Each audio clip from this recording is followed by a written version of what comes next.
आज हम बात करेंगे हिमालय के जो अनसुलझे कई रहस्य होते हैं, उन रहस्यों में से एक कथा, एक कहानी के बारे में। जी हाँ दोस्तों, क्या होगा अगर एक पूरी सभ्यता दुनिया के सबसे दुर्गम पहाड़ों में बिना किसी निशान के गायब हो जाए। सदियों से हिमालय ने एवरेस्ट की चोटी से भी कहीं ज़्यादा भव्य रहस्यों की रक्षा की है। एक भूली बिसरी दुनिया की यात्रा के लिए तैयार हो जाइए। जी हाँ साथियों, अभी हम आपको ले चलते हैं एक प्राचीन साम्राज्य, फले फूले और फिर गायब हो गए, पीछे छोड़ गए कई अनकही कहानी, अविश्वसनीय खोजें जिनकी फुसफुसाहट आज भी कहीं ना कहीं उनके कबीलों में या उनके कोई दूर दराज के जो लोग बाग हैं उनमें चलती रहती है। क्या आपने कभी सोचा है कि पर्यटन मार्गों से परे हिमालय की अछूती गहराइयों में क्या छिपा है? हम बिसरे पर्वतीय साम्राज्यों के आश्चर्य सत्य को उजागर करने के लिए हजारों साल की बर्फ और किंवदंतियों को पीछे धकेल रहे हैं। एक ऐसी दुनिया को देखने के लिए तैयार हो जाइए जिसके अस्तित्व के बारे में आप कभी नहीं जानते। जी हाँ साथियों, एक ऐसी सभ्यता जिसकी चतुराई और अंततः उसका अंत आपको मंत्र मुक्त कर देगा। जी हाँ, क्या आप एक ही पुराने इतिहास में थक गए हैं? यह मानवता के अतीत के ऐसे अध्याय तक आपकी विशेष पहुंच है जिसे शायद ही कभी देखा या समझा गया हो।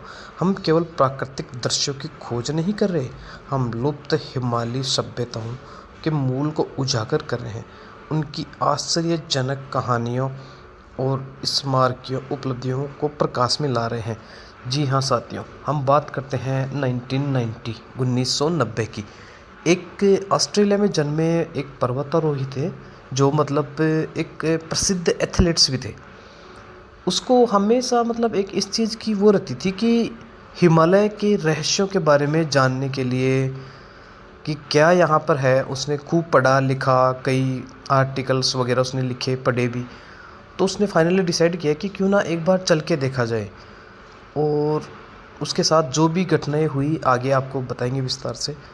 उसने क्या किया, सबसे पहले काठमांडू नेपाल आया, वहाँ पर देवताओं के दर्शन वगैरह किए, अच्छे से घूमा फिरा, कल्चर्स को नोट किया। फिर उसने पाया कि यार हिमालय का जो एक कल्चर है वो अपने साउथ ऑस्ट्रेलिया टाइप के उस साइड से एकदम बहुत ही अलग तरीके का है।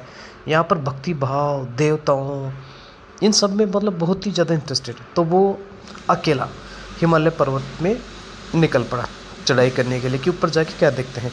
लेकिन जैसे ही वो थोड़ी ऊपर जाता है, 2 4 5 दिन बाद में वो क्या रास्ता भटक जाता है। उसको समझ नहीं आता कि मैं जाऊं किधर। रास्ता, सारे रास्ते उसको एक जैसे नज़र आने लग जाते हैं। ऊपर जाके वो ये देखता है कि नीचे कोई पृथ्वी है ही नहीं। उसको एक अजीब सा ऐसा लगता है कि मैं कहीं दूसरी दुनिया में या अंतरिक्ष में कहीं और ही कहीं आ गया हूँ मैं, जहाँ से वापस जाना, कहाँ जाना है, कहीं जाना है, कोई पता नहीं है। इस सब को छोड़कर वो सोचने लगता है कि क्यों ना अगर पीछे जाने का, आगे चलने का कोई रास्ता नज़र ही नहीं आ रहा, तो क्यों ना मैं जिधर रास्ता मेरे को दिख रहा है मैं उधर चलता जाता हूँ।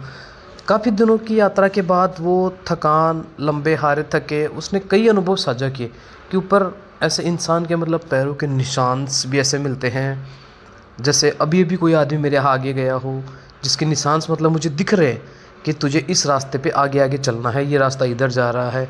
प्लस ऊपर ही ऊपर बोले टाइम जोन का एक ऐसा जैसे सुबह दिन होता है और इतनी जल्दी शाम हो जाती है कि मेरे को पता ही नहीं चलता। बोले ना मेरे को भूख लगती है ना प्यास लग रही है। एक कंबल है हल्की सी, जो प्योर बर्फ़ की चादरों में, पहाड़ों में, पर्वतों में, इन सब में मैं उसके सहारे चल रहा हूँ। कोई एक अदृश्य शक्ति जैसे मेरी रक्षा कर रही है। इस तरीके से